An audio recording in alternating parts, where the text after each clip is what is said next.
สบายดีทุกคนยินดีต้อนรับเข้าสู่ซองอาคาน้อยพบกับบรรยากาศแรงๆพระอาทิตย์กำลังจะตกดินนะทุกคนเด้อนี่คือหมู่บ้านของเฮาเนาะมือนี้ฟ้าบ่ฝนปกติฝนจะตลอดเลยมันบ่เว้นนะ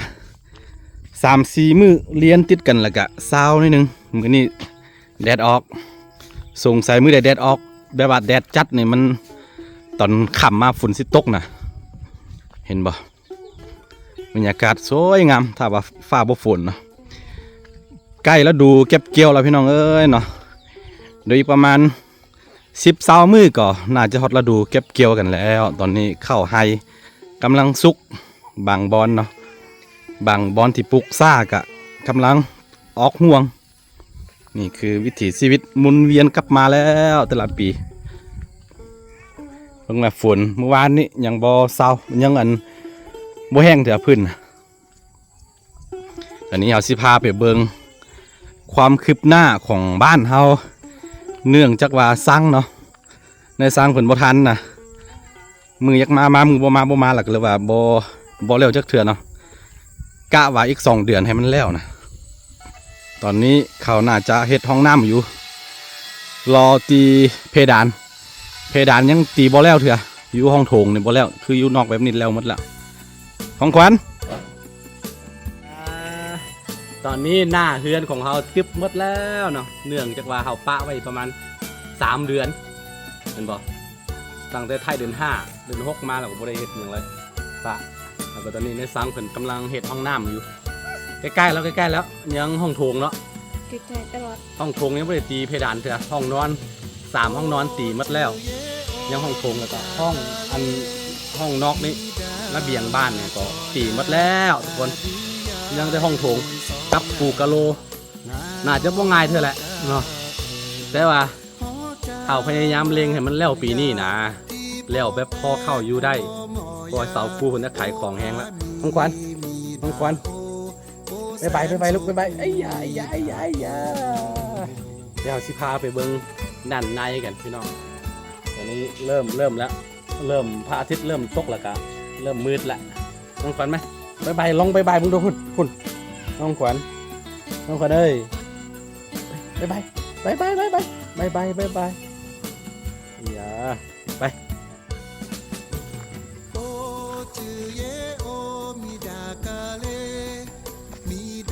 มาน้ำไม่เดียวนี่อันด้านหน้าของบ้านก็คือเขายังไม่ได้เฮ็ดขั้นใดขึ้นไปเทือละครับ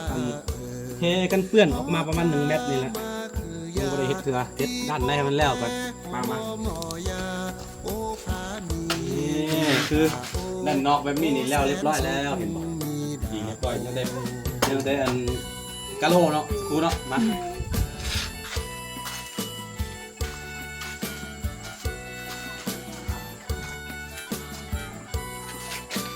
เข้ามาดูได้ขับด้วยตีเพดานเกี่ยมมานี่คือไม่เที่ยวที่ตีเพดานแล้วทุกคนเริ่ม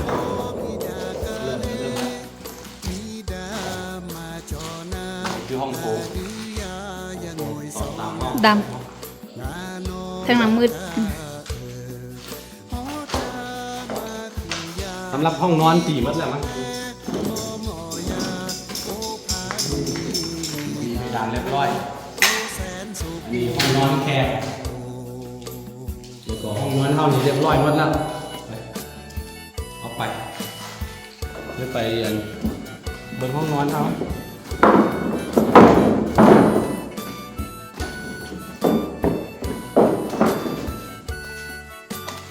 ห้องนอนเรียบร้อยหมดแล้วปูกระโดดยังหมดแล้วยังขาดในห้องน้ำก็ซักโครกยังไม่ได้ใช้เตียงเลยเตียงนอนเอาแต่ว่าน้องของขวัญตกเตียงหลายคือเราเลยเอามาชิมนี่อยู่บนปัดยังห้องน้ำไม่ได้แปลงตัวห้องนอนเขาจะมีห้องน้ำในตัวเด้อยังไม่ได้แปลงกันไปแล้วก็ห้องน้ำข้างนอกคนอายถึงต้องแปลง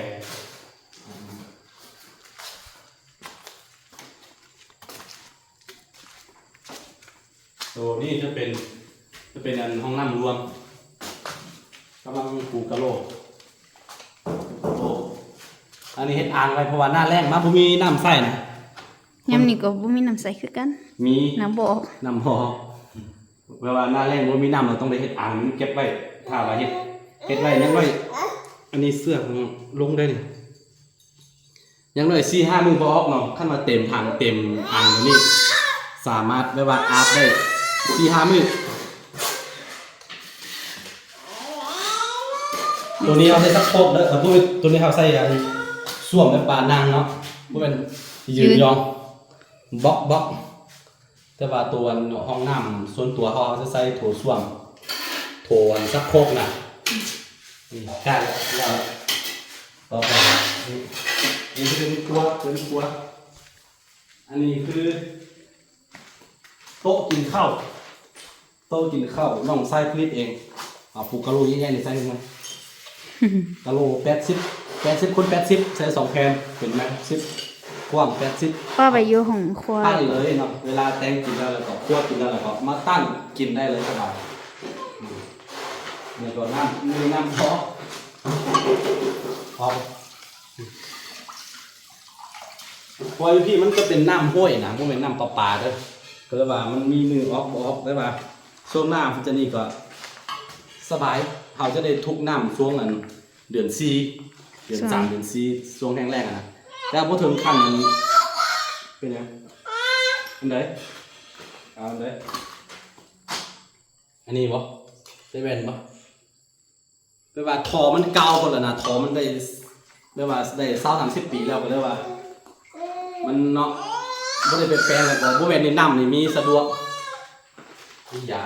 ทั่วมืดเถอะวะ มิดไว้ไหมเจ้าจนมิดไว้ไหมพ่นไปป้าลงพ่นนี่บุ้มเอา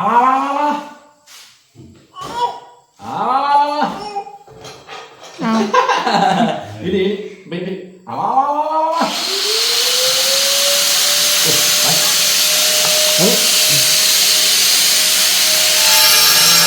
ไปเป็นไม้เนาะไม้กงไม้ใหญ่ๆไม้หน้าโต๊ะเด้อทุกคนนี่บ่เอาอัดไว้ยันฝนเปียกไม้หน้าโต๊ะกว้าง90แล้วก็ยาวประมาณ4 เมตรนี่แหละเป็นบอลก็ว่าตอนรับแขกเลยเนาะเวลามีแขกเวลาจัดงานอย่างต่างๆนี่ประมาณ20-30 คนนี่สบายเลยนะทีนี้เลยยังบ่ได้ใส่เลยเอาเจ้าเมทอนตัวนี้ตั้งเมทอนก็มาจากสวนเพิ่นไม่อันนี้ก็คอน้ำอ้ายเพิ่นคอน้ำอ้ายเขาเอาปะกว้าง90แล้วก็ยาวประมาณ4 เมตรนี่แหละนี่ใกล้ๆแล้วพี่น้องใกล้ๆแล้วอดเอาได้ตุ๊กแกบ่โต มักตัวไหนมันเห็นอยู่อันนี้ โอ้น้อยๆนี่เห็นเนาะโอ้ตาดีก็นี่พ่นดูป้าไหมเริ่มหูความแล้วได้1 ขวบกับ3-4 มื้อแล้ว1 ขวบกับ3 มื้อไป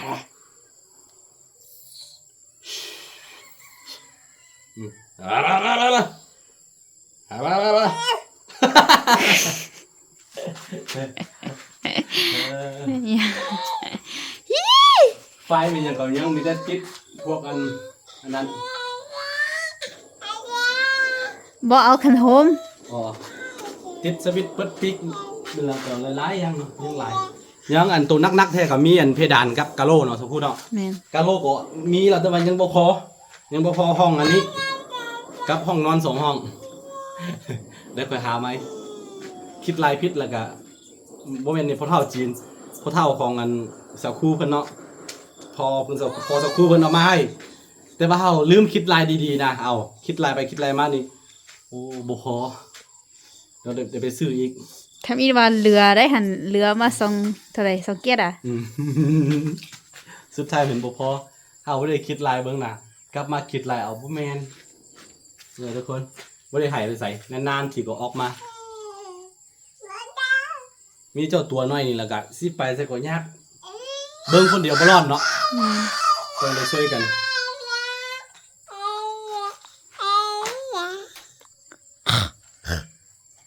บ๊ายบาย ปุ๊บปุ๊บปุ๊บไหม บ๊ายบายไหม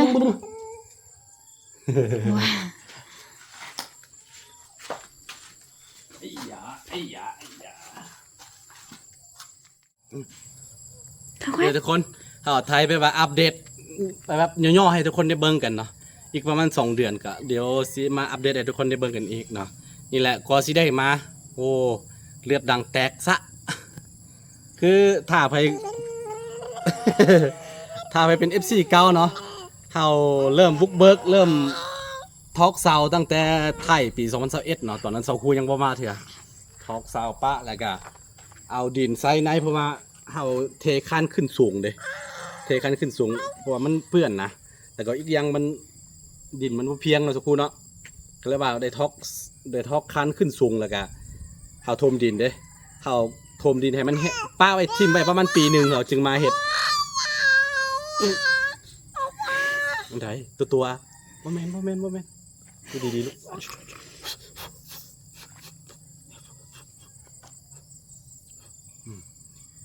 นี่แหละจนฮอตตอนนี้ก็2024แล้วไทย2024แล้วกล้าว่าประมาณไทย2024แล้วจึงได้อยู่นะนี่แหละใช้เวลาเป็น 4-5 ปีทุกคนกว่าสิได้มานี่คือน้ำพักน้ำแห้งที่แบบว่าบ่แม่นของเฮาคนเดียวเด้เสาคู่เด้แล้วก็หลายๆคนนั้นโดยเฉพาะมัน FC เนาะ FC ทั้งพี่น้องทั้งไทยทั้งลาวทั้งอยู่ทั่วโลกแล้วทั้งอเมริกาได้หลายๆบอลเนาะที่ติดตามรับชมแล้วก็เอาเงินจากจุดนั้นแหละเอาเงินจาก YouTube นั่นแหละมาสร้างบ้านเนาะแต่ว่ามาถึงทุกมื้อนี้อย่างที่ฮู้นั่นแหละอย่างที่หลายๆคนฮู้นั่นแหละมันบ่พอกินพี่น้องเอ้ย บ่มีคนเบิ่งคือแต่ก่อนแล้ว เพราะว่ามันมีแพลตฟอร์มอื่นหลายๆแพลตฟอร์มเนาะเกิดขึ้นมาใหม่แล้วก็เอาสิอาศัย YouTube เนี่ยมันบ่กุ้มกินแล้วนะก็เลยว่าต้องเรียกว่าเฮ็ดอย่างอื่นไปนำเสาคู่ก็ใครคล้องเนาะเฮาก็เลาะใต้เลาะเหนือนอนเว้นอยู่นี่แหละคิดยังบ่ออกเลี้ยงควาย ควายอยู่บ้านนี่มันแล้วก็น่าจะเป็นจุดอิ่มถึงจุดอิ่มตัวนะแต่ว่าเฮาสิบ่ทิ่มเด้พยายามเฮ็ดมันตลอดเด้อย่างน้อยๆก็บ่ได้หวังรายได้นะแต่ว่าอย่างน้อยๆกว่านี้เอาถ่ายไว้แบบนี้เวลาของขวัญเนี่ยขึ้นมามันก็สิเป็นความทรงจำเนาะครูเนาะตอนนี้ก็เอาก็ถ่ายไว้ตั้งแต่มือคลอดออกมาเลยเดี๋ยวย้ายมาเป็น10-20 ปีแล้วก็ยังมีอยู่ถ้าว่าบริษัทบ่ล่มละลายไปก่อนเด้ บริษัท YouTube บ่ล่มก่อนเด้ยังมีอยู่อ่ะนะก็เลยว่าจะเป็นความทรงจำอันนึงเอาก็สิถ่ายไปเรื่อยๆแหละแต่ว่าบ่โตเหนืองคือเมื่อก่อนแล้วหลายอย่างพอมีครอบครัวขึ้นมาก็มีภาระเด้แต่เมื่อก่อนนี่เฮาอาชีพเดียวเลยเฮ็ด YouTube อย่างเดียวมันก็ ทุ่มเทได้เต็ม ทุ่ม ที่ เทได้เต็มที่ได้ทุกมื้อนี่บ่แม่นละมันบ่กุ้มกิน